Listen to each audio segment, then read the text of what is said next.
expect an announcement, if there will be any, and Her Honor the Vice President is expected to give a business statement for the period 24th June to 4th July 2025, and urgent matters without notice are expected to be considered.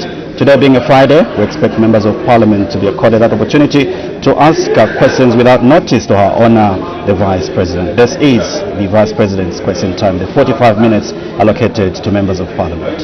Yes, indeed, Apostle, and we do expect the House to consider 2 urgent questions, Understanding Order 82, and 3 ordinary questions, Understanding Order 80, and as well as 1 bill to be considered at a second reading stage.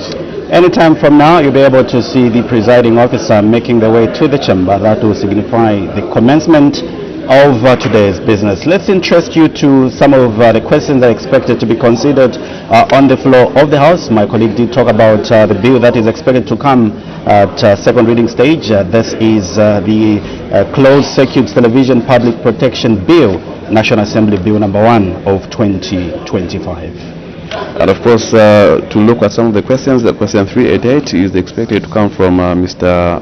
E. Tembo, Fiera Constituency Member of Parliament. As you can see on the screen, Madam Speaker's procession making its way into the chamber. We take you to the chamber straight away.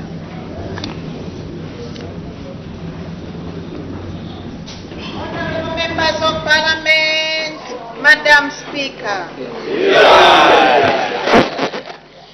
That's what you do.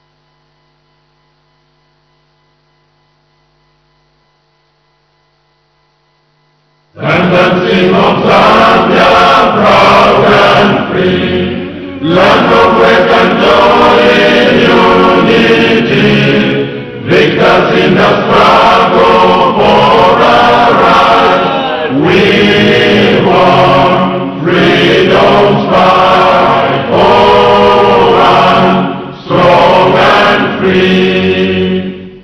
Africa is our own motherland, fashioned with and blessed by those to them. Let us all have people join as one, brothers under the sun, oh, one, strong and free. One land and one nation is our cry. Dignity and peace in Zambia's sky, like a noble eagle in its flight. Zambia, praise to thee, oh, one, strong and free.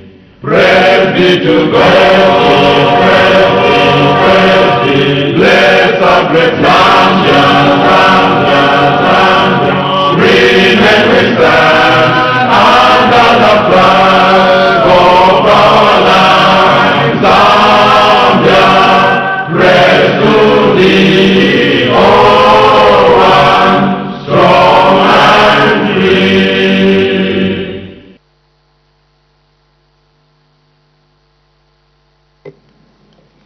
Prayer. Almighty God, who in your infinite wisdom and providential goodness has appointed the offices of leaders and parliaments for the welfare of society and the just government of the people, we beseech you to consider with your abundant favor us, your servants, whom you have been pleased to call to the performance of such important responsibilities in this land. Let your blessing descend upon us here in Parliament assembled, and grant that we may, as in your presence, treat and consider all matters that shall come under our deliberation in so just and faithful a manner as to promote your honor and glory, and to advance the peace, prosperity, and welfare of our country and of those whose interests we have committed to our church. Amen.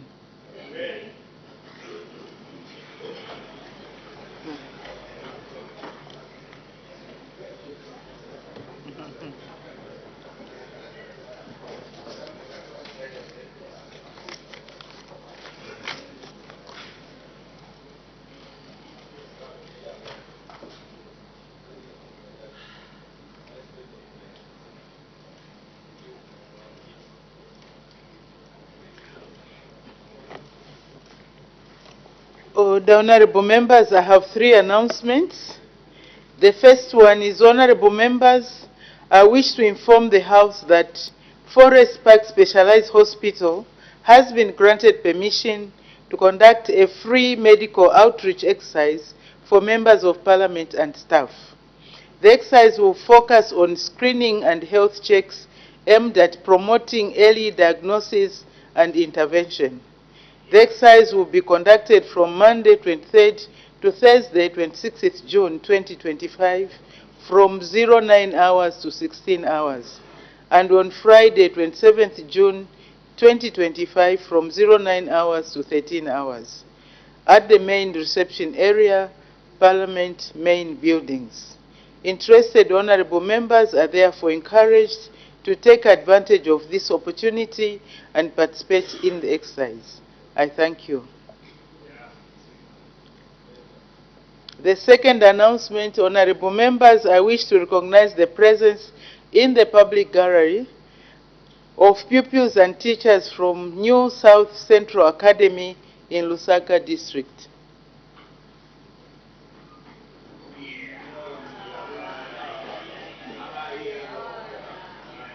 On behalf of the National Assembly of Zambia, I warmly welcome our visitors in our midst. I thank you. You may take your seats. The next announcement, honorable members, I wish to recognize the presence in the public gallery of pupils and teachers from Shakespeare College in Lusaka District.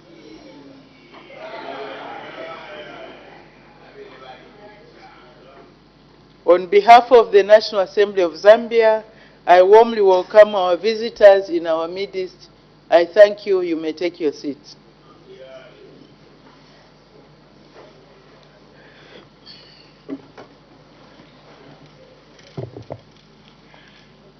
Business statement, Her Honor the Vice President.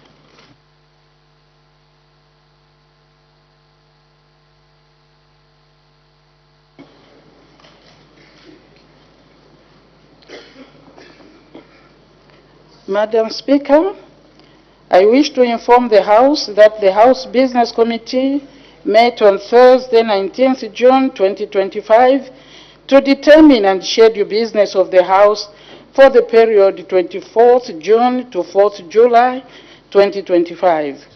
Madam Speaker, the House Business resolved to lay before the House the following business for consideration in the next 2 weeks. A.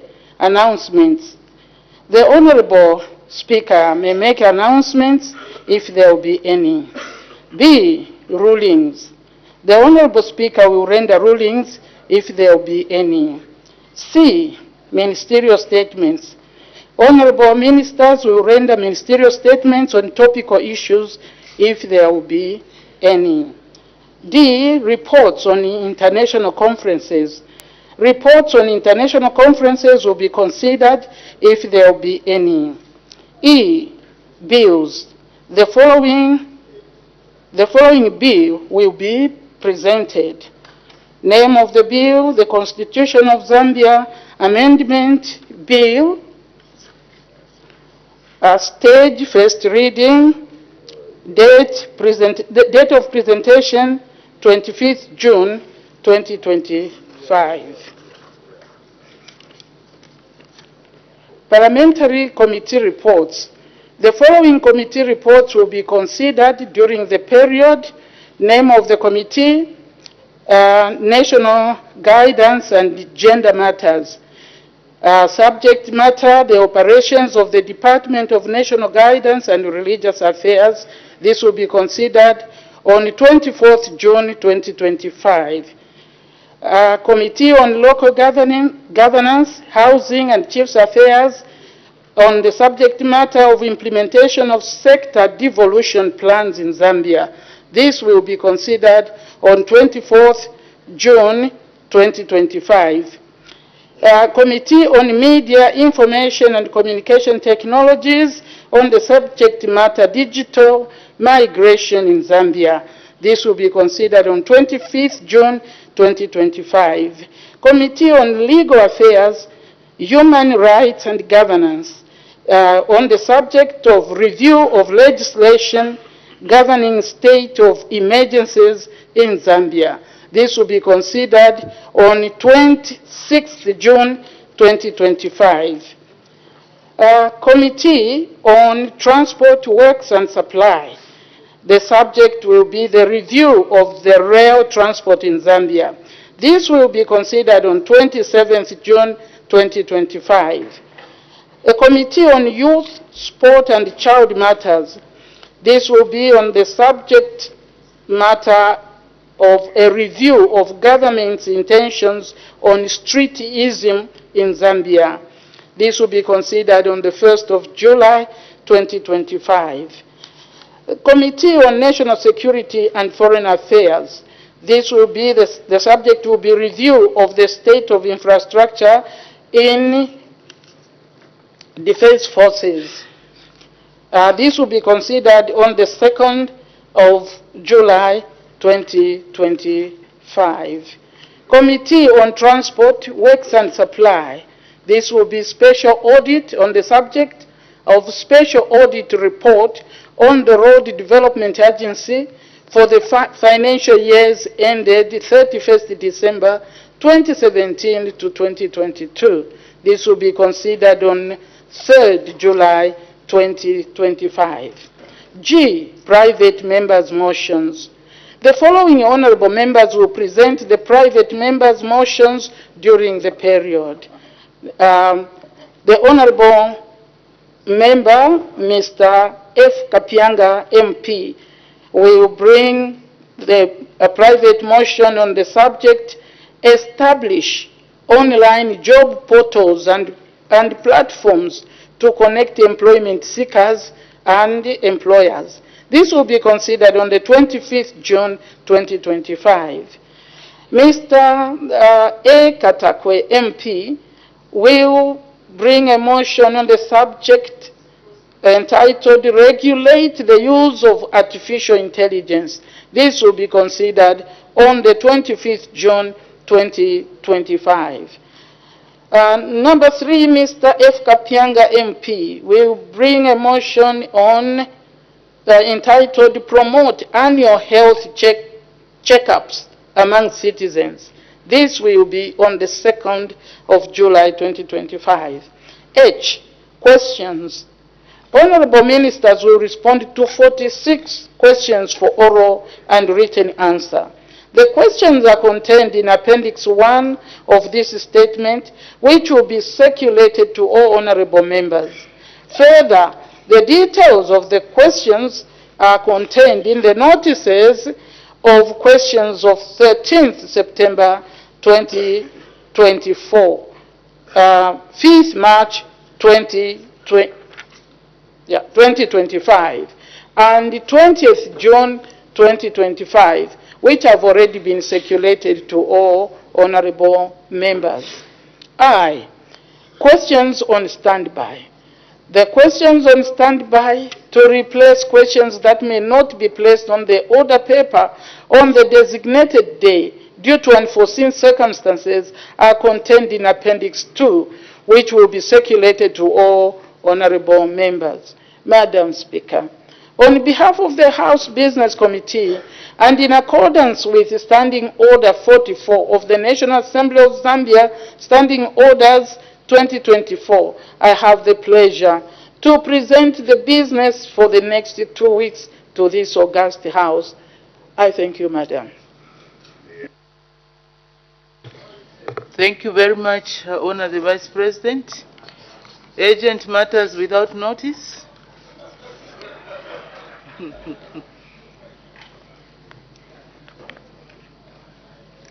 I'm sure this item on Fridays maybe doesn't even add value.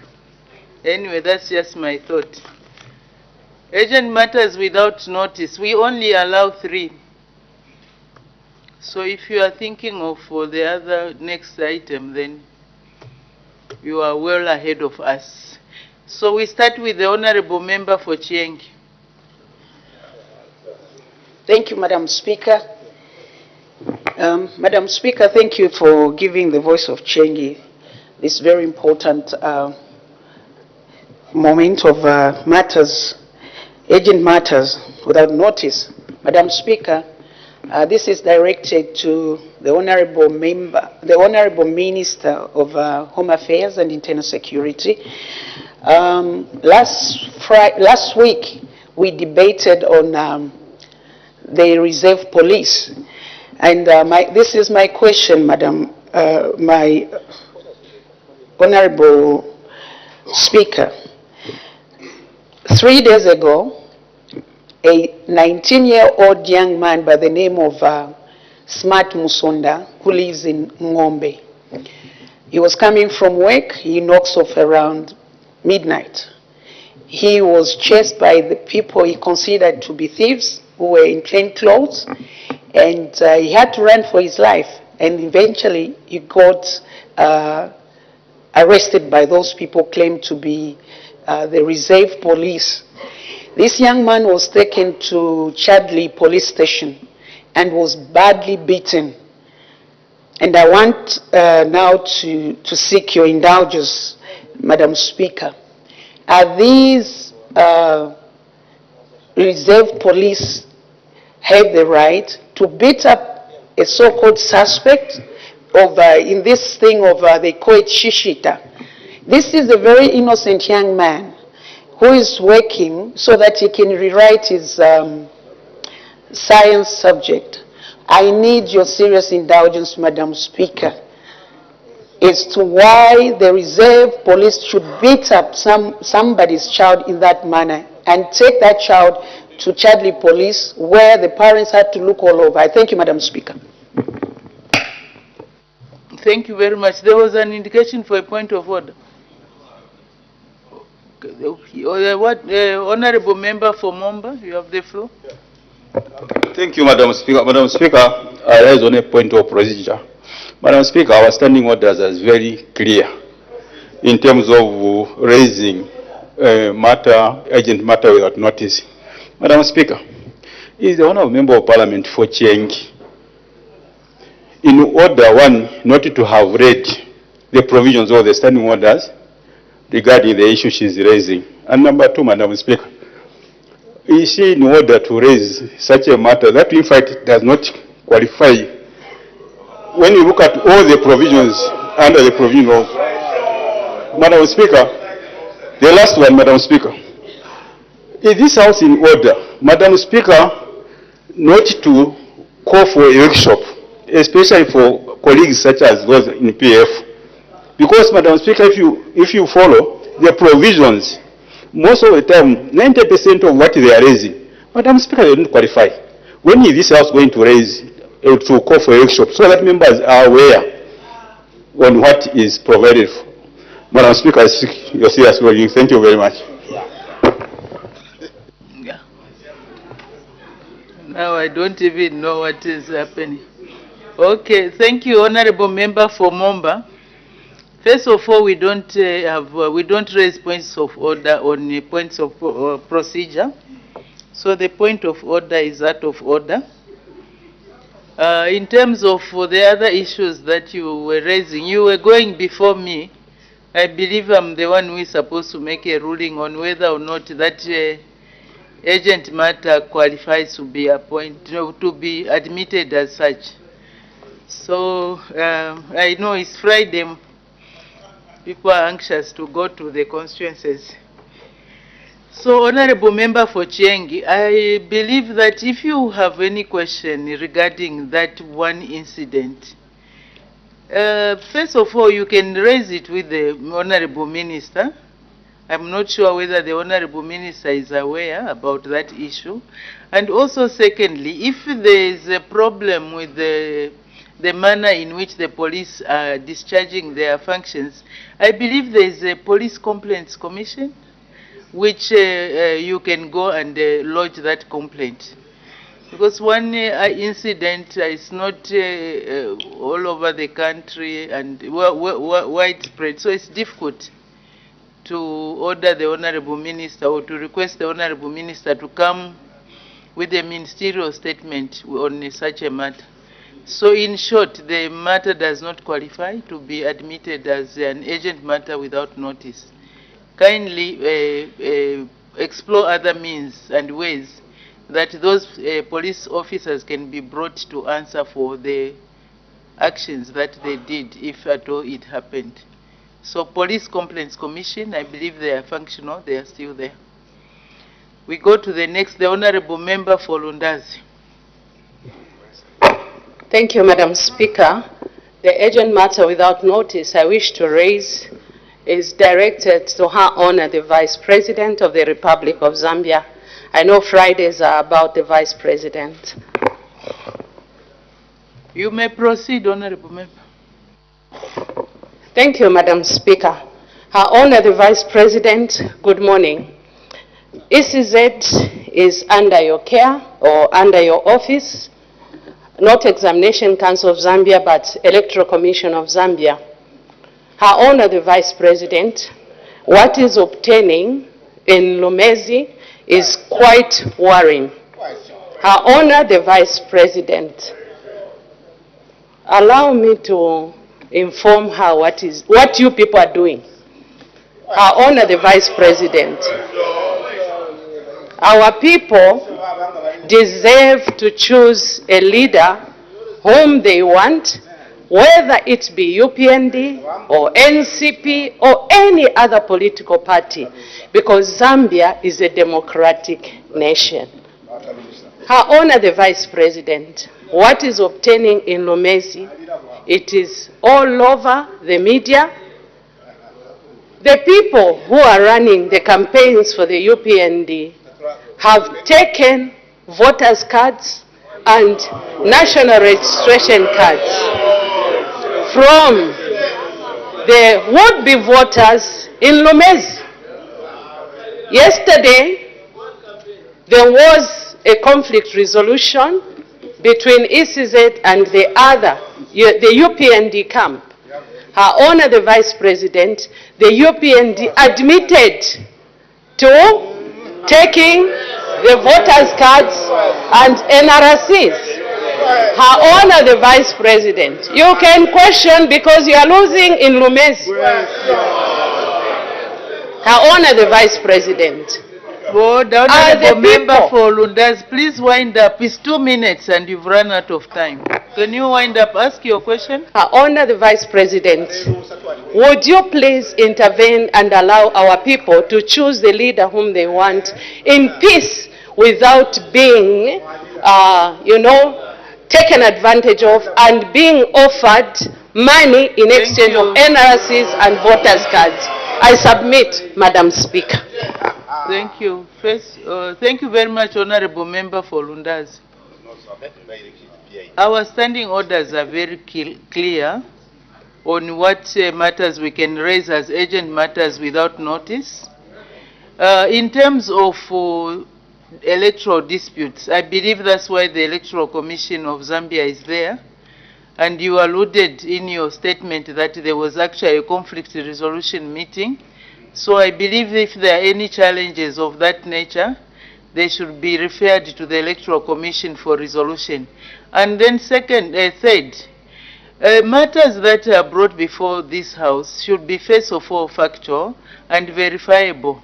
The Honorable Member for Lundazi has made some allegations which she has not rendered any proof of evidence to lay on the table of the House to prove that what she's saying is indeed factual and is verifiable. So in short, the matter that you have raised, Honorable Member for Lundazi, is not admissible. Thank you. We go to the next, the Honorable Member for Shwangando. Most appreciated, Madam Speaker. The matter The urgent matter of that notice I'm raising is directed to our Honor the Vice President. Thank you, Madam Speaker. Your Honor the Vice President, leader of government business.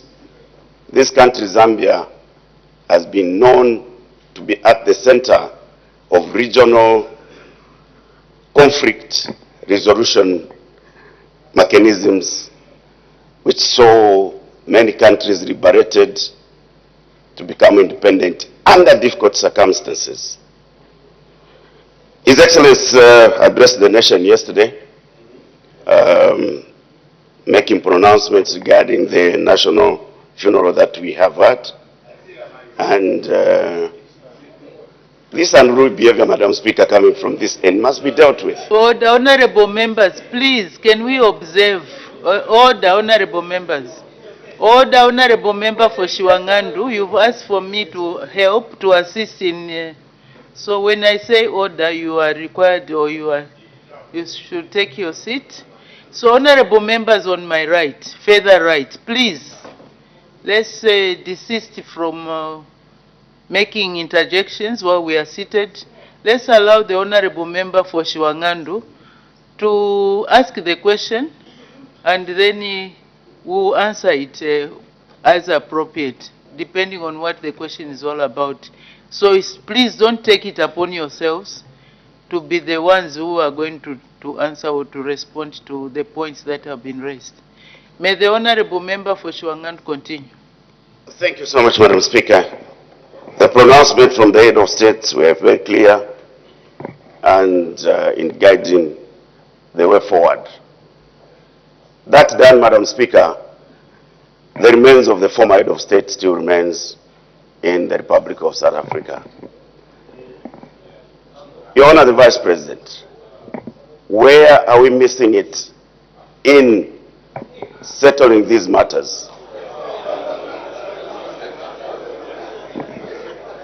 Madam Speaker, people can trivialize, but what we decide today will have a bearing, serious bearing on the nation going forward.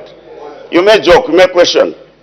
We have got only one president remaining, sitting. And if that doesn't concern you, then you must be very shallow politicians. Madam Speaker, Your Honor the Vice President, collective wisdom requires that we provide leadership at any given situation. Where are we missing it? This institution you are part of as leader of government business. The honorable member for Shiwangandu, you have run out of your time, 2 minutes. Madam Speaker, I would like to know from our Honor the Vice President. Let me guide. I can guide. Maybe what we can do, first of all, from what you have said so far, the matter does not qualify to be raised an urgent matter without notice. Maybe what we can do is, we can ask that during her Honor the Vice President's question. Maybe then that will be the appropriate time. Well guided. So please, then we can...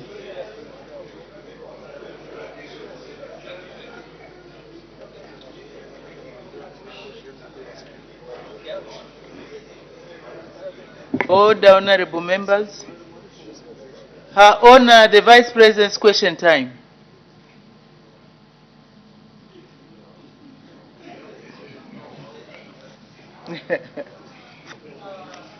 We start with the honorable. Okay, for this, let's start with the honorable member for Shiwangandu.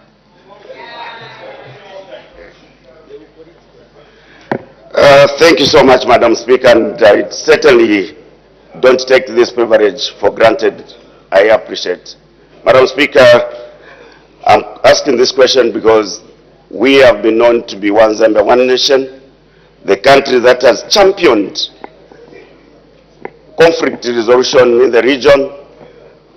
We have overseen critical events of the region, including the recent elections, democratic elections in the DRC.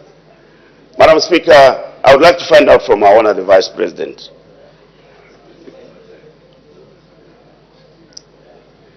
what the challenge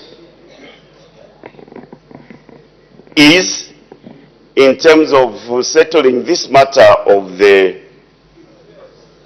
national funeral that we have regarding the former head of state, Dr. Edgar Chagwarungu, who still remain in the Republic of South Africa. Where are we missing it, Your Honor, the Vice President? This institution we are part of is provided for in the Constitution to the extent that when there is a challenge in the nation, the President can even call this institution even in its dissolution. What role are you playing, Your Honor, as leader of government business in trying to see this matter resolved? I thank you, Madam Speaker. Thank you very much. Her Honor, the Vice President.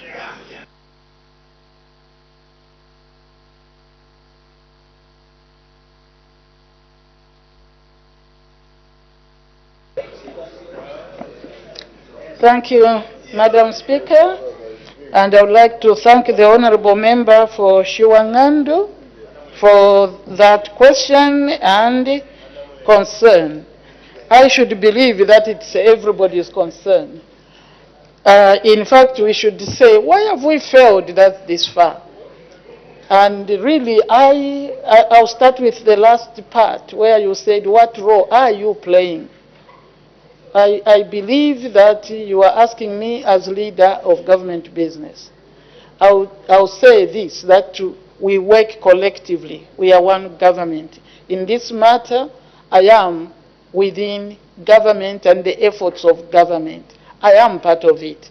I will not remove myself from what this government has been doing. And how government, the efforts of government in trying to ensure that Zambia, even over a funeral, can remain united, and we mourn our late president together. So where are we? That is, you have said, where are we missing it? We are missing it because sometimes you don't want to say what is in your heart, but you have to say it because we want the late president to continue to play politics in his death.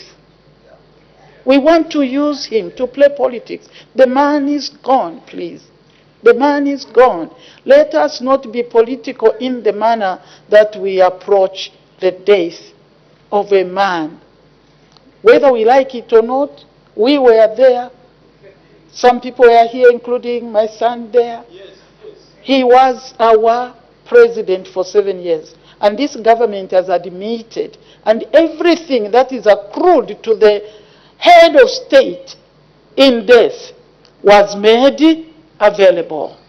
So where is this challenge coming from? Why are the demands?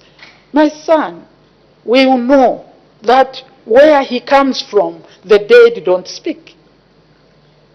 So where is this loud voice? I am speaking just as human. It is heartbreaking that we can use this to do politics. Can we allow, if possible? There is still, I'm sure the president said, we have done what we can. And you can even see somebody making fun. Maybe I shouldn't refer to that, but I saw something. Somebody saying, this was in preparation for burying our leader. Where are we missing it? I can't give you the answer.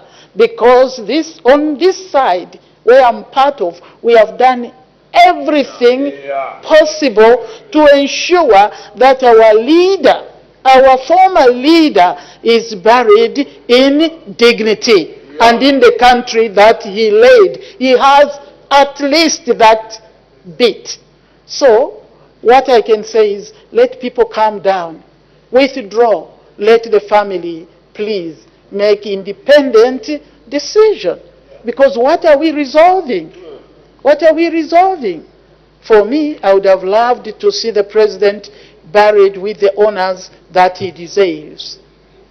Like I said last week, please don't use him. He did his bit for this country. Please, remain fighting. We know there will be fights in the opposition as who takes over from him. Let us leave that to them, but let the nation have rest. I don't know, madam, where we are failing it. The decision was squarely in the hands of the so-called family, because I don't think family is two with a lawyer. Family is larger than that. We are Zambians, we understand. Where are the uncles to make a decision for the family? I am appealing through your question to the family. I am appealing. We did everything. I don't want to go into other issues of contract, madam. What is a contract? Because this is something they are saying, but let me not add things he didn't ask for. So to me, Honorable, is in the hands of the people that want to play politics over the body of a man that can't speak for himself anymore. Thank you. Yeah. Thank you very much. The Honorable Member for Bwengwa. Madam Speaker, thank you very much. Your Honor, the Vice President, thank you very much for responding to my elder brother, Honorable Kampyongo, in a very mature manner.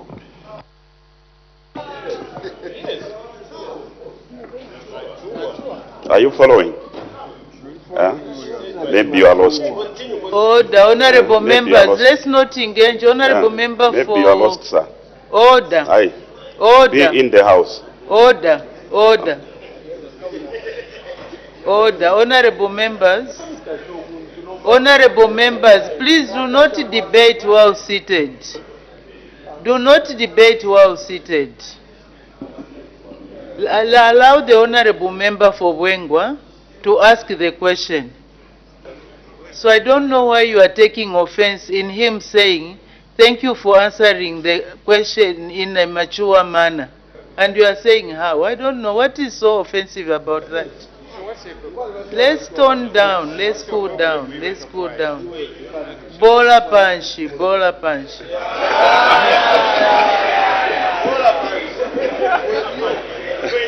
Meaning, please, let's play our ball down, down, down, down. Let's cool down. May the honorable member for Bwengwa continue. Thank you very much, Madam Speaker. I don't know if it's an offense to commend my honorable Vice President. Honorable member for Bwengwa, ask your question. Oh, good. Thank you very much. Your Honor, the Vice President, allow me first of all to commend the Republican President, okay, for addressing the nation yesterday, that the funeral now is over. Now, Your Honor, the Vice President, our former Republican President, Edgar Chagwa Lungu, may his soul rest in peace. He was our Republican President. And we were anxiously waiting for his body so that we can receive him in a very dignified manner.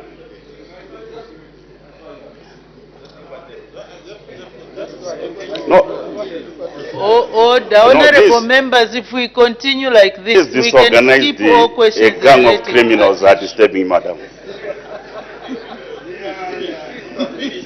Your Honor, the Vice President, kindly tell us on what is happening in South Africa. Is it not an offense to keep on holding the dead, not to bring it for burial? Or is it now a new norm that when we have a dead, when we lose one of our family members, that we should just keep on, okay, holding him or her in the mortuary up to the time someone may even don't know? Is it not an offense? Kindly allow this nation, advance this nation information whether this, what the family of Edgar Chagwa Lungu is doing, is the correct way to do things, and the Tonsa Alliance. whether it is the correct way to do things, and what are we learning with the Zambian people, especially the young ones who are growing up this time around. Thank you very much. Honor the Vice President.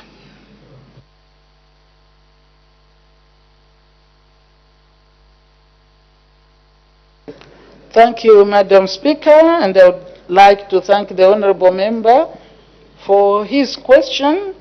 The concern is what is happening in South Africa, and if I heard him correctly, he says, is there an offence being committed in South Africa by holding the body of our late former president? It may be an traditional, it may be an cultural, it may be an Zambian, but there is no offense really that we can pick on. I don't know, the big lawyers can help. But standing here, I don't think we can say there is an offense. If there is an offense, I think the state would take steps to arrest that offense. But in holding the body, I don't think there is any law that can guide us, Madam, that there is an offense. It may be an Zambian, but not, it may be an cultural, it may be an traditional, but the offense under law, no. I can't say they are committing an offense. Thank you, Madam. Thank you, the Honourable Member for Kwacha. Thank you, Madam Speaker, for the opportunity given to ask our Honour a question. Your Honour the Vice President, in the recent past, we've witnessed a sharp reduction, or gain rather, on the foreign exchange rate, which was trading somewhere around 29 kwacha, but it has now come down to around 23 kwacha as at today. This, of course, has necessitated the reduction on fuel, which I believe all of us, we know that this is the driving engine on our economy. However, we have not seen a corresponding reduction on the price of various commodities and services in the country. Now, I would like to find out, Your Honour, what measures is the government put in place to ensure that Zambians start benefiting from this reduction on fuel pump price, especially on bus fares in the country? I thank you, Madam Speaker. Thank you, Her Honor the Vice President.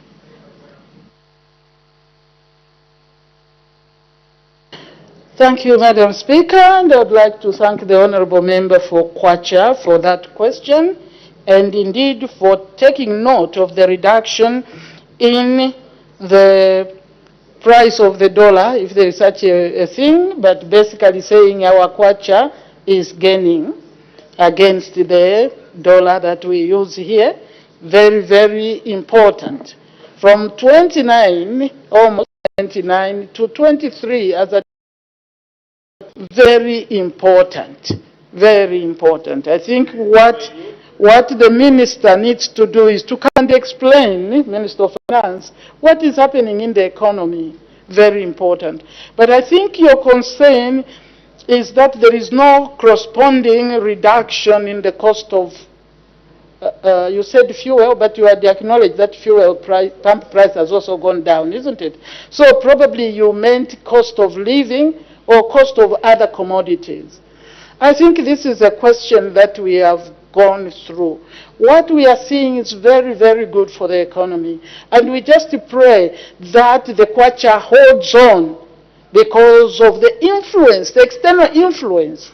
Remember, we came in with very wonderful policies that could have made the Kwacha even stronger.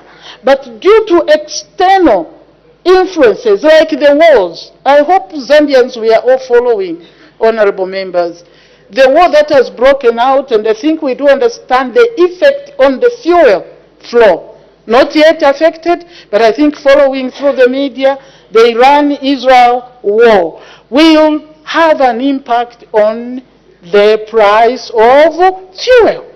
And how resilient is our kwacha going to be? That is the question, and that's what we should work on. But on your final question of the corresponding, pricing of goods in the country, it takes a bit of time. I remember standing here, I think 2022, and saying you can't just see reduction immediately. It will correspond to what is happening. But believe you me, people buy things at a certain price. And until there is that phasing out, slowly, if this holds, surely everybody is going to see that there will be a reduction in the cost of living. Because some things indeed come from outside the country, and the sustainability is the strength of the kwacha that must be sustained. Then the market will start responding. That is part of what I understand. So hold on. Things have started to work, and they will work well for the Zambian people. Thank you. Thank you. The Honorable Member for Katombola. Thank you very much, Madam Speaker, for allowing the people of Katombola to ask a question to the Vice President. Your Honor, Madam Vice President, good morning to you from Katombola constituency. The people of Katombola are asking on cash for work. Cash for work, just like CDF, Madam Vice President, is transforming the people's lives in Katombola constituency. Could we be assured that cash for work will continue? Not only this year, it will go up to next year and even beyond, because people are benefiting. It has become a source of employment, Madam Vice President. What is the position? What is the position of government, Madam Vice President, to the petitions our people in rural areas and all over the country calling, demanding that cash for work should continue? I thank you, Madam Vice President. Honor the Vice President. Thank you, and good morning, Honorable Member for Katombola. Thank you. And your concern is on the issue of cash for work. Other than that, you have mentioned that there are other social interventions, social service intervention that are going on, like the CDF in our communities. These are important interventions to tackle poverty, to tackle hunger. You agree that this was introduced during a very serious drought. And the cry from the people, as you have reported, is that let this continue. Your government is a listening government. And we have seen how this is helping to raise the livelihoods of our people. I believe, as government here, under the leadership of President Hakainde, have said we will continue with this as far as we can, so that our people, the purpose should not just be to eat that day, it's also to help them build capacity for mechanisms for them to have a better life every day. So let us talk to our people. It's not just about eating. Now, that is an income that to many people is almost extra, because God was merciful. He gave us the rain. So how are they using this? Let us help them that they can do investment with this little according to the areas, communities where they are. So yes, the intention is to keep this program on the cards for as long as we can. Thank you. Thank you. The Honorable Member for Ron. Thank you very much, Madam Speaker. Your Honor, the Vice President, greetings from the people of 28 Shaft. Your Honor, the Vice President, we have been seeing quite a number of brushes between the men and women in uniform, specifically the army and the community. Allow me, Madam Speaker, to just cite a few examples briefly. Some years back, we had a distraction at a place called Kalweo, where the army went into the community and beat the hell out of the community.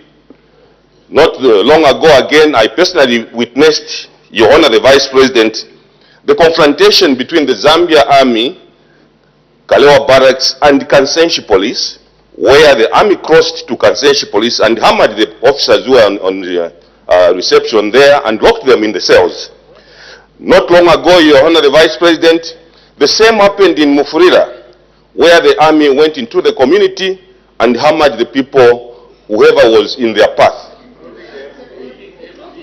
Your Honor the Vice President, yes, including our Honorable Member of Parliament from Mufurira. Your Honor the Vice President, a few days ago, we saw the same happening, where the army went into the community and hammered this poor, defenseless human being who later died. I am worried as a legislature, Your Honor the Vice President. What is government doing to ensure that this comes to a stop, especially where one army officer would go into the community, maybe provokes the community there, and then when he goes back, he informs his colleagues and they come into the community to beat whoever is there. Your Honor the Vice President, don't you think this is one day can fledge into a very, very serious issue where the community will now defend themselves against the army?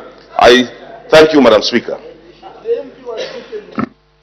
Thank you very much. They say talk about the angel and there he comes. So, Honorable Member for Kankoyo, you were referred to that you were manhandled by the army. Her Honor the Vice President.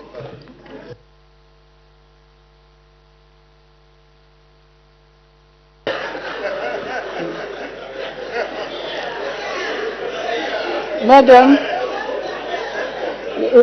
we are missing out on the joke there. Is that the member for Kankoyo was hammered? Now we hear he was globered and he was beaten. So which one happened? Maybe you can give us what happened later, Madam. A very important and serious question, Honorable Member for Ron. You have said there are clashes between men in uniform and also men with communities. I think that's what you have said. Just to summarize what I understand, other than the Mufulira, you have talked of Kalewa, this is Kapiri, some time back. You have talked of Kalewa, you have talked of Mufulira and Kabwe, and these are some of the things that have happened. And from your explanation, personal battles turn into community because the men in uniform call their friends to come and fight. And the question is, what is government doing to curb this? It is an issue of discipline. It is discipline. And the indiscipline of the officers normally is punished. These that are caught up in such, they are normally isolated, identified, isolated, and punished. This is what government is doing. And some of them even lose their jobs if they are convicted. Basically, their issues are dealt with within their rank and file and their disciplinary procedures that they follow. But no one gets away as long as they are identified. I've said, then they get isolated, they get punished. The punishment can go up to the point of dismissal. If it goes beyond, I think then the more serious law takes over. If there is evidence that a person was murdered, I think that takes a serious angle and the punishment is meted according to the offense. Thank you, Honorable. Yeah. Thank you very much. The Honorable Member for Mkaika. Thank you so much, Madam Speaker, for giving me a chance to ask the Honorable Vice President. Madam Speaker, actually it's the question that I posed yesterday on a matter of urgent importance concerning the issuance of NRCs in Katete and other districts in Eastern Province. This exercise is on standstill, Madam Speaker, and we wanted to find out from the executive as to when they will send the materials so that this exercise can continue. You are aware that next year it's an election year, and a lot of our people need to get the NRCs so that they exercise their right to vote. When are you sending materials so that this exercise can continue? The whole Eastern Province. Thank you so much, Madam Speaker. Sorry, Her Honor the Vice President.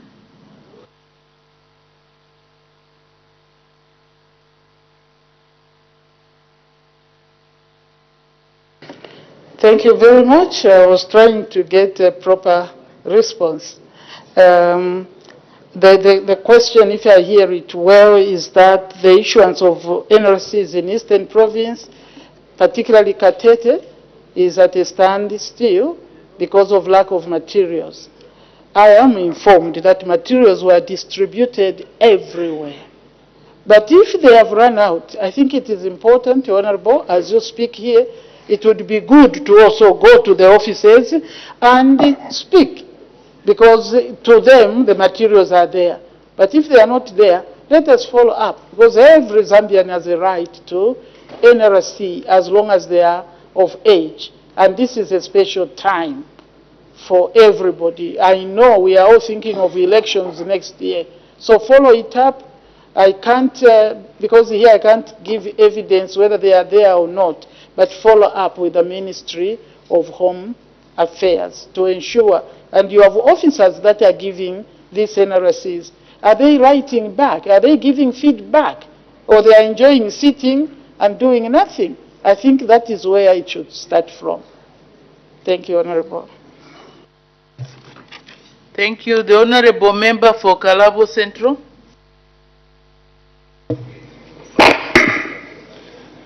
Thank you, Madam Speaker.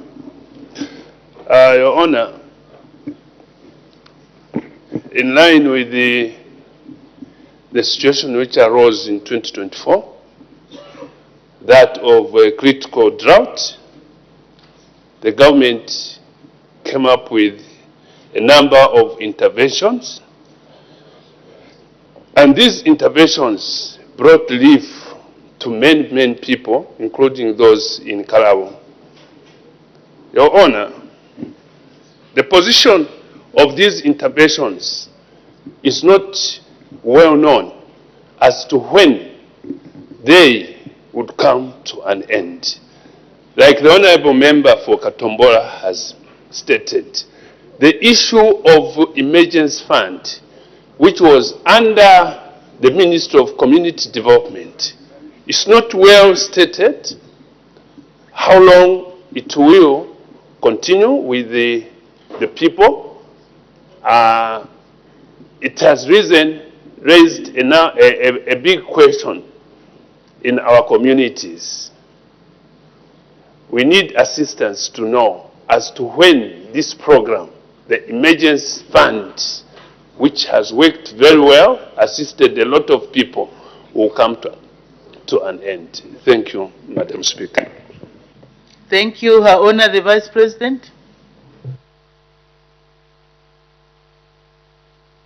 Thank you very much, Honorable Member, and I thank the Honorable Madam Speaker for allowing us to discuss this. You are, Honorable Member, you have spoken of a critical drought which made government put in place several interventions to help the people pass through the drought period.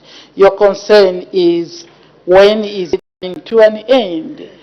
The government has evaluated, and indeed, there are some which were permanent. The social cash transfer, which included the emergency fund, I think sometimes we over-discuss. There will be those that were told that they will be removed after the drought, but others will still continue. So generally, the issue that came outside the social cash transfer was only the social cash transfer. The rest, they fall under social cash transfer. I think there should be no anxiety as to when this will come to an end. I think it should be appreciated if it is still going on, not so much as to when it will come to an end. It is still going on. We'll come back to you to say now this is where it ends. And also you need to look at the budget and see how it was budgeted. Colleagues, I hope you understand what I'm trying to say here. Thank you. Thank you. The Honorable Member for Chama North. Thank you, Madam Speaker, for this opportunity. I honor the Vice President. During last night's presidential address, in which the President updated the nation on the current standoff between the government and the family of the 6th Republican President, the President announced officially that the period of national mourning came to an end. However, the President left a window of opportunity that the government can further engage the family to reach a consensus. Now, in the event that the government and the family reaches an agreement, is your government considering extending the period of national mourning? I thank you.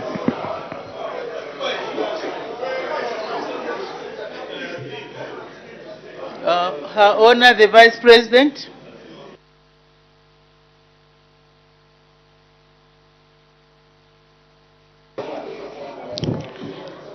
Thank you, Madam Speaker, and I would like to thank my colleague, the Honorable Member for Chama North, whose question borders on the announcement yesterday that the funeral, the period of mourning has come to an end. Of course, we haven't buried. Now he's asking whether, I didn't even get it properly, whether we should extend or whether there should be an extension of the period of mourning. He was asking whether there will be consideration to extend the period of mourning in the event that some agreement is reached. That's what the question was. That an agreement is reached or between the family and the government. I think that is a lot of speculation. The President didn't close the door completely. But I think listening to him, he used the word reasonable. So we are looking at reasonableness here. If a conclusion, definitely he said, the President said the former President's body will be buried here. That is the gist of the matter. What is reasonable? I think it is those that may want to pursue it. As at now, what conditions have changed for us to discuss the extension? I am sitting here, Madam, or am I standing? I have not been told of any new development. The President didn't close the door. He talked of what is it that is making us fail. It's up to those that feel it has failed and now it can work. He didn't fully close the door. But I think the issue should be one word. I hope I'm not putting it in there. He talked of reasonable agreement, not things that we are dreaming that don't happen. But the extension just today, it would mean there are conditions that have been made by those that want to create conditions. Thank you. Thank you. The Honorable Member for Shangombo. Thank you, Madam Speaker. Madam Speaker, last year we had drought induced by, hunger induced by drought. This year as a country we have a record bumper harvest. Unfortunately, Shangombo and Sioma in Western Province have failed to contribute to this bumper harvest because of the elephants for Honorable Skumba who have harvested, gone in villages to destroy even huts where people had harvested. At the moment, the hunger in Shangombo and Sioma has continued. And government had introduced good programs when we had this drought of social cash transfer, enhanced drought emergency funds. Now that in some parts you are going to withdraw as government, are you not going to consider assisting the people of Shangombo and Sioma who have had their harvest destroyed by the elephants because the hunger has continued in these two constituencies. Is government going to, because I heard from yesterday that they've actually started reducing social cash transfer from 800 to 400 kwacha. Are you not going to consider these two districts, Madam Vice President, so that they are assisted? Because it's not they are making, but the elephants, which are government. I thank you, Madam Speaker. Honor the Vice President. Thank you, Madam Speaker, and I'd like to thank the Honourable Member for Shangombo. This is a question that the Honourable, I think all of us in this House will remember, that the Honourable Member, year in, year out, the situation is the same. And we, as government, have never left Shangombo or Sioma to die. Remember that the issues of support or social services to the people has never ceased. Believe you me, there are areas where the rain was good and for some reason like yours or others experienced some kind of drought. The government always looks now at case by case. I think this is the way we have worked, case by case. We have not left anybody to die because of a drought which is confined in one area, or indeed the animals that you called on Honorable Skumba. You said because of elephant, Honorable Skumba, so I don't know. I think that the support, we always continue where there is genuine problem. It has never been withdrawn from anybody in this part of the country during this time. Thank you. Thank you. The Honourable Member for Lunte. Thank you so much, Madam Speaker. Pampa minecha munove chive chove. That's what is whispering. Madam Speaker, Your Honor, the Vice President. You mentioned something, Honourable Member. He's whispering to me, Pampa minecha munove chive chove. So I'm saying, but why? Just my question. Meaning. Meaning what? God is God. Madam Speaker. Some people like asking while they are seated. You may proceed, Honourable Member. Thank you, Madam. Your Honor, the Vice President, the United Nations Rapporteur on Freedoms of Opinion and Expression has finalized her report on Zambia, and she has noted numerous human rights violations consistent with those we have been observing and putting to you, Madam. Your Honor, the Vice President, why do you think the report of the rapporteur is so consistent with what the opposition, we in the opposition have been telling you, and you have been refusing?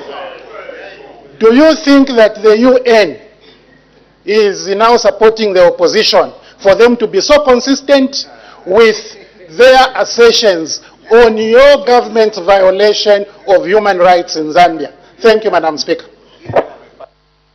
Thank you, Her Honor, the Vice President.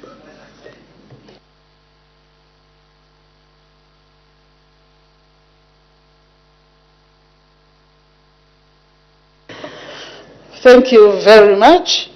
One, I don't think today I would be competent enough to really speak to that report. But the little I know is that there is a lot of exaggeration from the actual report. It is not that the rapporteur's report has wholesomely condemned the country. It's important to pick other pieces. Yes, there may be concerns. And a lot of the concerns that may be there are concerns that we are dealing with. And they did take note of that fact. The issue is that you should also see the commendations for the government in the same report. Don't just read one way.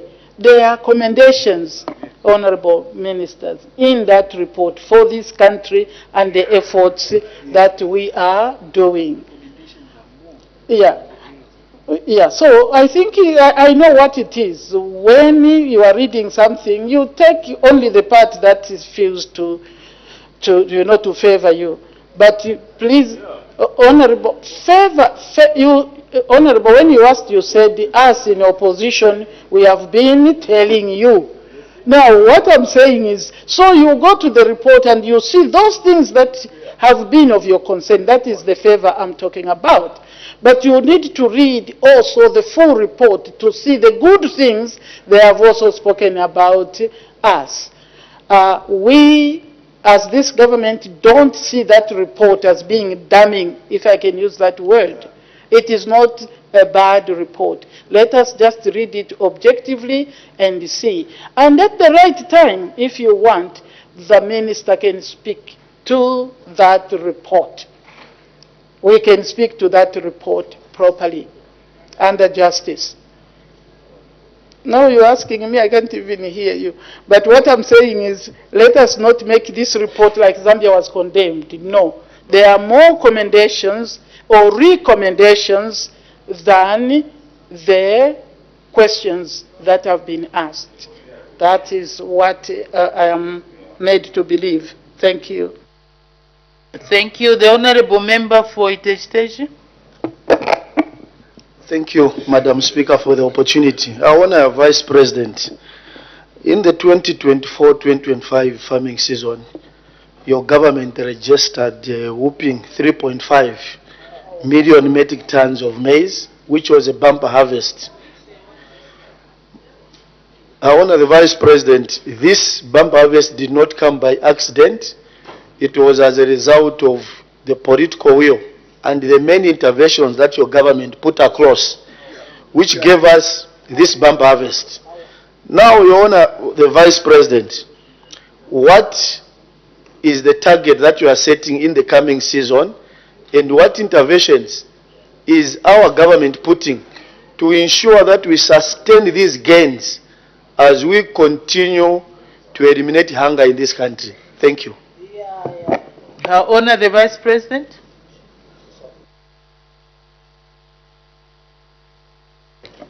Thank you, Madam Speaker, and I would like to thank the Honorable Member for Iteji for taking note of what has happened, that the country, after the drought, has produced a bumper harvest of 0.8? I thought it was 0.7. It is 6 whatever. 0.7, bringing the figure, rounding it off. That is due to the good political will. Yeah. And let us accept that is the truth, because the President has been speaking of production, increased production. In fact, the target is 10 million metric tons, which we may not target as for this coming season. But gradually, we should head to 10 million metric tons. And this is what we are targeting. What interventions? Basically, you don't change the team, the winning team. That's what you say. Eh?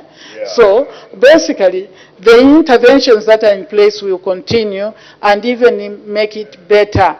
The availability of fertilizer at the right time is very important. And also the e-voucher that makes participation better. The production of fertilizer locally. All these are things that are helping. And also just your involvement as honorable members of Parliament. We should we should all participate. At least if you produce your own, you know that you have reduced the hunger in the country. So indeed, we will continue with the interventions that are in place and expect there will be more participation.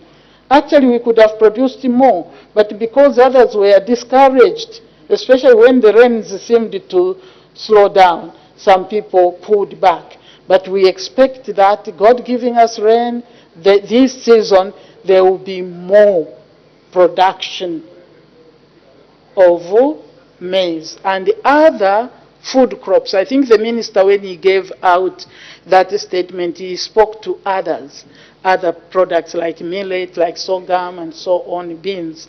Everything is improving. Everything is getting better, madam, and it will be better under this good will, political will of the President of this Republic and the entire team. That is the way to work. And the team may just include you. Thank you. The Honorable Member for Kantanshi. Most grateful, Madam Speaker, and thank you, Your Honor, Vice President. I will draw your attention to the economy. Madam Speaker, even with the challenges that we have had, the drought, the power deficit, our economy seems to continue to grow. But there is one concern amongst the youths, especially the skilled youths, those coming out of university with various skills, whether they are lawyers, economists, doctors. The number of jobs. On one hand, the government has been able to address the issue of the unskilled labor through the cash for work, which is working out very well. But this other group, educated, feel left out. I wanted to find out from our Honourable Vice President if there are any practical measures that the government will be carrying out to ensure that those young children who are just in homes, they benefited from the loans board, can actively start contributing in the economy. Any practical measures that you could announce and give hope to those young children. Thank you, Madam Speaker. Thank you, Her Honor, the Vice President.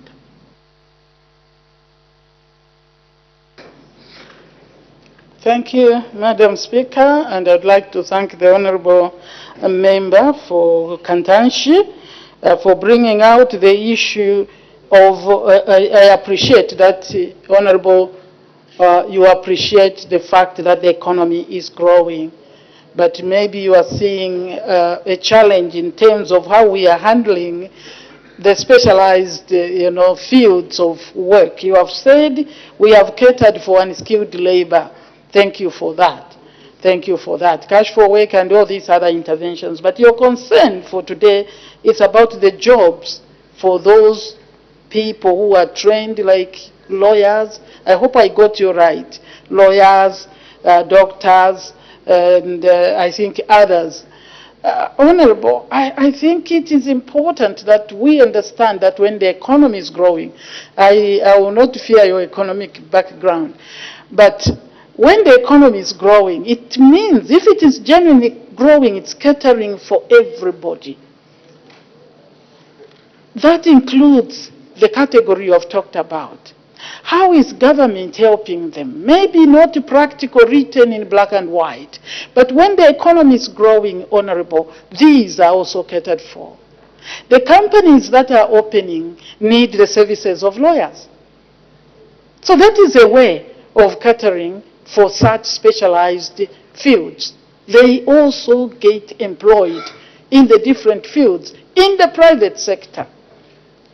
Whether you talk of doctors, just look around. Because of the growth of the economy, I live in Lusaka, and if you look at Lusaka, the doctor there can agree with me that there are more hospitals, real hospitals that are opening around. And who are working there? The Zambian doctors, the young doctors. So let us concentrate on how we grow the economy. It's not for government to employ everybody, but to facilitate for the growth so that these other trained personnel can also find space in the private sector. So your government is working. Let us work together, grow the economy. The country will observe, and they will even be able to set up their own companies. That is the purpose of training these people. Thank you, Madam. Thank you. At least we had 12 honorable members asking questions. I think it's a good improvement. So we make progress. Questions for oral answer under Standing Order 82. The honorable member for Feira. Thank you, Madam Speaker. Madam Speaker, question 338. Thank you. The honorable Minister of Infrastructure, Housing and Urban Development. Thank you, Madam Speaker. The honorable member for Feira, Honorable Tembo, is asking the Ministry of Infrastructure, Housing and Urban Development two questions.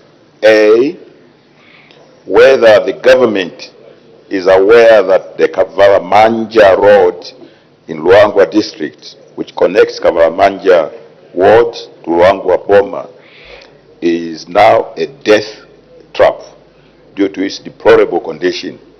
And B, if so, why commencement of works on this road, which was funded by the World Bank under the Improved Road Connectivity Project, has delayed. Madam Speaker, our answers as follows. To A, the government is indeed aware of the poor state of the Kavaramanja Road in Luangwa district of Lusaka province. And to B, the works on the Kavaramanja Road have delayed due to poor performance of the contractor, which caused the contract to be terminated. I thank you, Madam Speaker. Thank you very much. Supplementary questions? Honorable member for Feira. Thank you, Madam Speaker. Madam Speaker, the question relates to the fact that that road was funded by World Bank under Rural Road Connectivity. And despite, I think the issue is not that the contractor failed, but that, that contract was cut as part of the, local government global wholesome approach to cut, terminating contracts purportedly because of suspected, corruption. Now, it's been 4 years, and one of the latest incidents is that 20 people almost died. And of course, we have to rule out CDF, because the nature of the road is one which is quite expensive. So what is happening, Mr. Minister, in relation to the current plans, because we need to have that road done, looking at both its economic and social potential, social needs to address, because it also transports people who are sick to the main hospital at the Boma. I thank you. Thank you. The Honorable Minister of Infrastructure, Housing and Urban Development. Madam Speaker, I thank the honorable member for raising the follow-up question. I think first of all, let me make a statement that where corruption is suspected, I think we have adequate law enforcement agencies where this must be reported. The government, I'll now go into more detail as to the contract that was offered in this particular roads. The government, through the Road Development Agency, awarded the contract for the design, rehabilitation, improvement, and the maintenance of roads in Chongwe, Rufunsa, and Luangwa districts of Lusaka province, which included the Kavaramanja Road. The contractor was Messrs. Visha Suppliers Limited on October 5, 2023.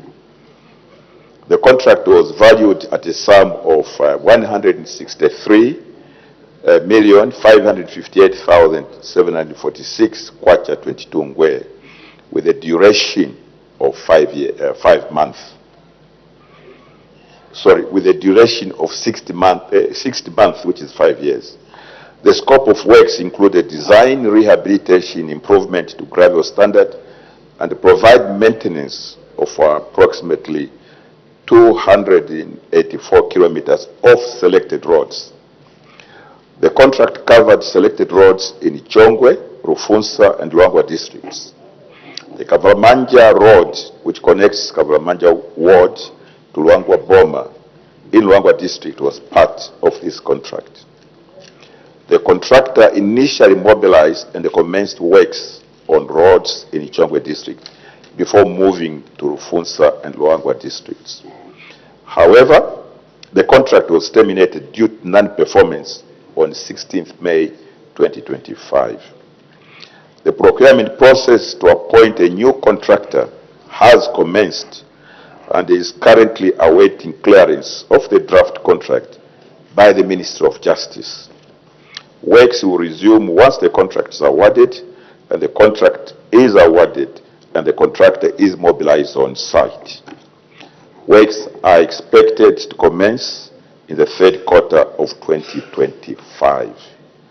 One other thing we have done to ensure that these works are done quickly is to break down, instead of awarding to one contractor, which is for 284 kilometers, break down and give to various contractors. And we hope that with that, it will then be possible to complete this project as quickly as possible. I thank you, Madam Speaker. Thank you. The Honorable Member for Chairman North. Thank you, Madam Speaker. Thank you, Minister, for those responses. It's good that the Minister has indicated that I think there is progress on this particular road. Otherwise, I was going to ask him whether government was considering maybe using RDA to undertake immediate works. So since the government works is in progress, I think that is fine. Thank you. So it's a comment. Okay, thank you. So the Honorable Member for Feira. Thank you, Madam Speaker. Thank you, Minister, for your answer. Indeed, Madam Speaker, I think that the contractor did not come. I think the problem was that he was given 3 districts, of which the road in question and 4 others, in fact 5 others, are part and parcel. But we focused on Kavalamanja Road because this one is desperate.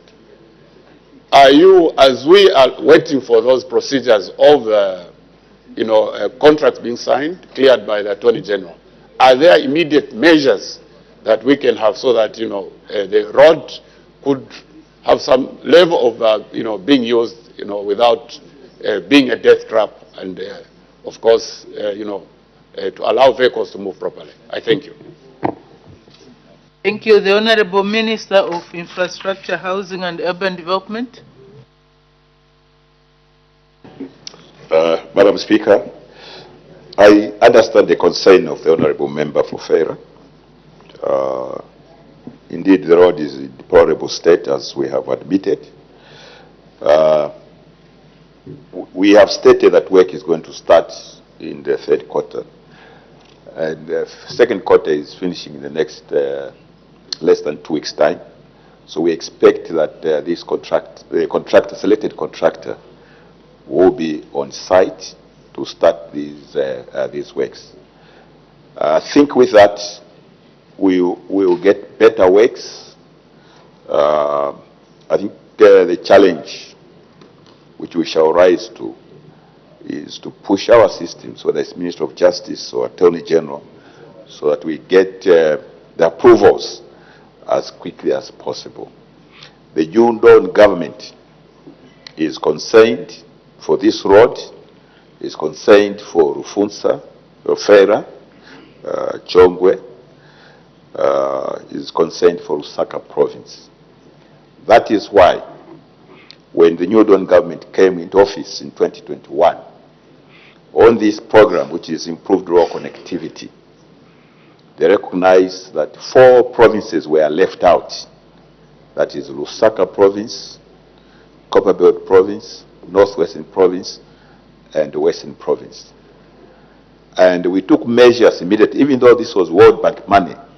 We approached World Bank and said the money that was still there, which was $60 million, can it be allocated to the provinces that had been left out by the previous government?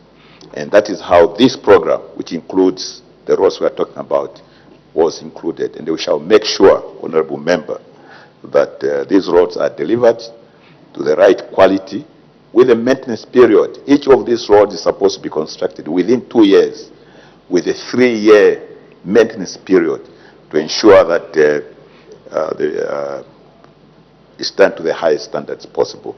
In places where this have been done and have been on these roads, they are indeed very, very remarkable roads, such as in Wapula and other places like that. I thank you, Madam Speaker. Thank you very much.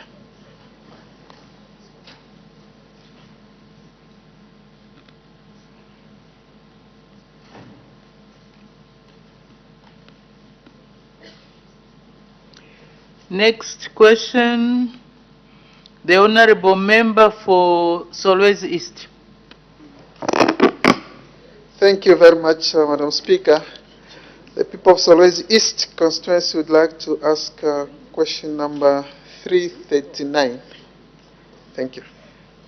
The Honorable Minister of Mines and Minerals Development. Thank you very much, Madam Speaker. Madam Speaker, in response to the question by Mr. Alex Katakwe, Member of Parliament for Solwezi East, who asked the following questions: whether the government is aware of the recent suspension of Silicosis examinations and screening of the Occupational Health and Safety Institution of Zambia for Konkola copper mines. Madam Speaker, I need protection from the Minister of Sports. Yes.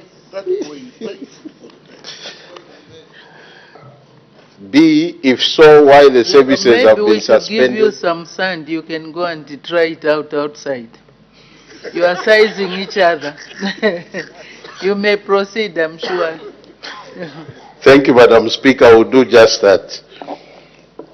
C, what measures government is taking to ensure that KCM acts to avert the risk of the loss of lives of miners to silicosis, a lung disease caused by prolonged exposure to silica dust in mining environments, and whether there are measures in place to prevent reduction in mineral production that may ensue due to possible ill health of miners. The government's response is as follows. A, government is aware of the recent suspension of Silicosis medical examinations and screening services for KCM employees by the Occupational Health and Safety Institute of Zambia. The suspension was effected on the 22nd of May 2025 and provision of services resumed on 11th June 2025. B, the suspension was due to a payment-related misunderstanding concerning outstanding examination fees amounting to approximately 1.8 million kwacha, which had accrued during the period KCM was under provisional liquidation. The payment of these arrears falls under a court-sanctioned scheme of arrangement which outlines the order and conditions for settling historic debts, including those owed to government agencies such as Occupational Health and Safety Institute of Zambia. Madam Speaker, upon the explanation and clarification by KCM and further engagements with Occupational Health and Safety Institute of Zambia, the matter was amicably resolved and Occupational Health and Safety Institute of Zambia resumed provision of services on the 11th of June 2025. C, all employees eligible by law to undergo silicosis medical examinations have been availed this service by OHS through KCM management without delay. D, yes, the government has taken steps to ensure that mining operations remain compliant with health and safety requirements to prevent any disruption in production. It should be noted that all underground employees have undergone and will continue to undergo mandatory silicosis examinations in accordance with legal provisions. I thank you, Madam Speaker. Thank you. Supplementary questions. The Honorable Member for Solwezi East. Thank you very much, Madam Speaker. Indeed, I'm glad that the Minister has articulated the question quite well, and what measures the government has taken into alleviating this issue in the future. As you know, Madam Speaker, silicosis examination and screening is quite cardinal for the health of our miners and would-be miners. Minister, I just want to find out, other than the Occupational Health and Safety Institute of Zambia, is there any other provision where the miners can actually seek the silicosis examination and screening from other public health institutions other than just the Health, Occupation and Safety Institute of Zambia? Thank you. Thank you. The Honorable Minister of Mines and Minerals Development. Thank you very much, Honorable Member for Solwezi East, for that question. Madam Speaker, of course the standard is for miners to be taken. In fact, it's within the mine safety requirements that miners are taken at a particular time. In fact, records are put in the particular mines that any miner who is due to go for silicosis, there is no debate, there is no argument. When that time comes, they have to be taken to be checked. But if a miner feels a certain way, even before that time is due, they are free to go to any government hospital, or even a mine hospital, and that's why each mine has a mine hospital where employees are checked. So miners are free to actually go and have themselves checked if they feel a certain way, but it is mandatory for any mining company to put their employees in record, and when they are due to be taken for silicosis, there is no compromise, it's mandatory, they have to be taken, they can't enter the plant area. I thank you, Madam Speaker. Thank you very much. Thank you. So we make progress. Questions for oral answer under Standing Order 80. The Honorable Member for Kasama Central. Thank you, Madam Speaker. On behalf of the people of Kasama Central constituency, question number 340. Thank you. The Honorable Minister of Health.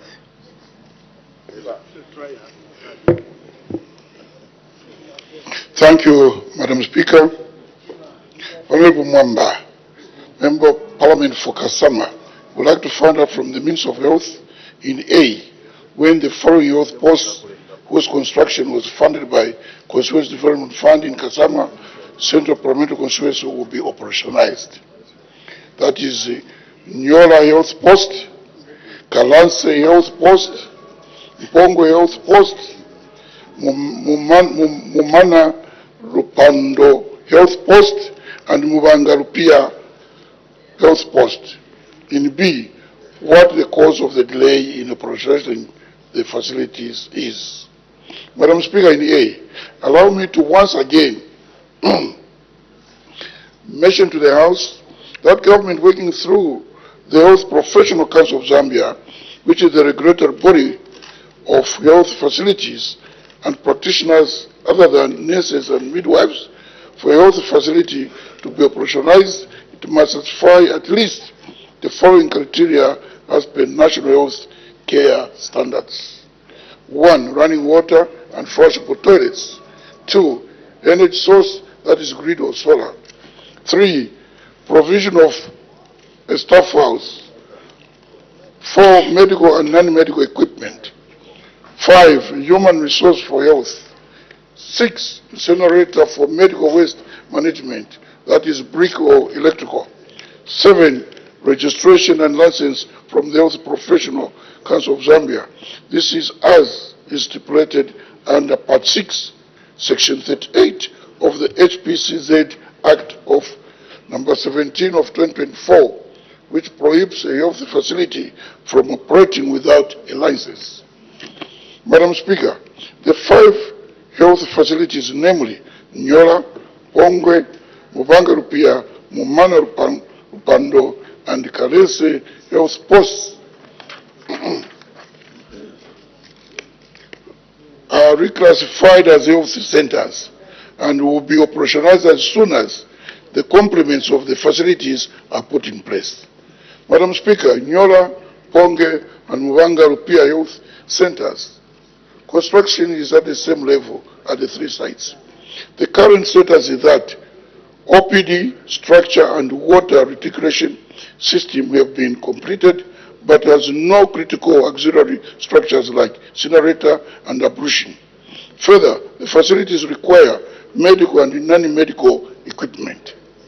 On the other hand, Madam Speaker, Mumana, Rupando, and Kalense Health Center are partially operational.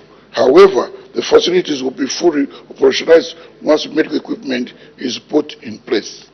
In B, Madam Speaker, authorization of the named health posts have been delayed because requisites are still being put in place in line with the national health care standards. The requirements have been shared with the CDF committee through the office of the town clerk. My ministry through the provincial and the district health offices are engaged actively with the Kasama Municipal Council and the office of the area member of parliament to ensure the requisites are put in place, especially for the health posts where working have advanced. I thank you, Madam Speaker. Thank you very much. Supplementary questions? The Honorable Member for Kanchivia. Madam Speaker, thank you so much, and allow me to thank the Honorable Minister for Health. Honorable Minister, the question from the people of Kasama, and speaking to what the Constituency Development Fund is able to do, especially those of us from rural areas, clearly the CDF has allowed us to bring primary health care closer to the people. And I think the need to operationalize these health posts becomes critical, and my appeal would be that the operationalization is prioritized by the ministry. With the indulgence of Madam Speaker and the Honorable Minister, Kasama is not far from Kanchivi. We have constructed a couple of these facilities, and a number of them are operational. For us, a district and a constituency at the same time, we've been lobbying and engaging the Minister of Health for a district hospital. Would the ministry still consider our urgent need that even as we do what we're able to do with CDF, we are not able to do district hospital with the CDF? Madam Speaker, thank you with the indulgence. Thank you. The Honorable Minister of Health. Thank you very much. Thank you for the follow-up question. Madam Speaker, we appreciate what CDF is doing in terms of construction of these health centers. But of course, CDF can't construct a district hospital like in Kanchibia. Let me disclose to you, you are on the list of being given a district hospital. For these ones, there is an act in place now. We need to make sure that we follow what the act says for you to have a license. But I must also congratulate the Member of Parliament for Kasama that they are working as a team. And I've got a list here totaling about 900,000. That's 1 million, which can still come from CDF. Where they are stuck, we can come in and help them with equipment.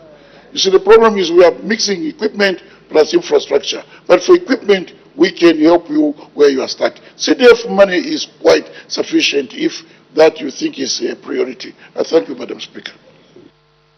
Thank you. The Honorable Member for Kasama Central.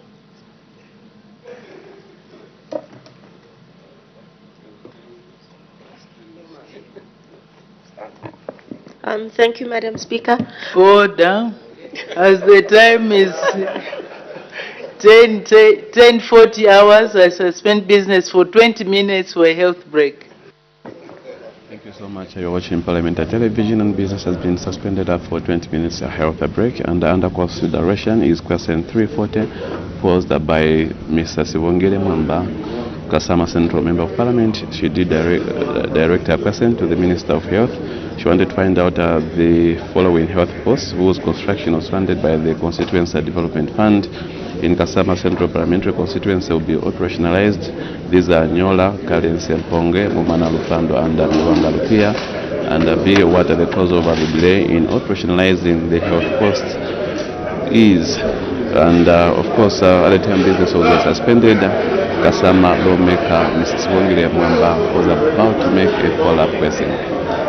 Before that question, the House did consider question 338 that came from Mr. Itembo, Farah, Member of Parliament, and this was a question for answers understanding order 82.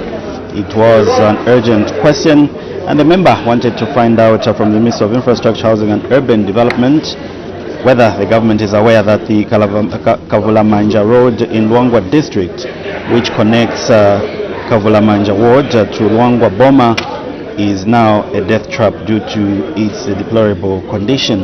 And he also wanted to find out, if so, why the commencement of works on this road, which was funded by the World Bank under the Improved Rural Connectivity Project, has delayed. So I'll be able to share with you the details of that question and the question that was posed by Kasama Central Member of Parliament. We had the 45 minutes question without notice that was being asked to Her Honor the Vice President, and quite a number of members of Parliament did ask Her Honor the Vice President. And Joe, there was indication of business that will be considered between the 24th of June to 5th July 2025. Yes, indeed, President. And just also to remind our viewers that Madam Speaker also did make some announcements, and will be able to give you the details of those announcements when business is concluded for today. So right now we go for a short break. We'll be back at 11 hours.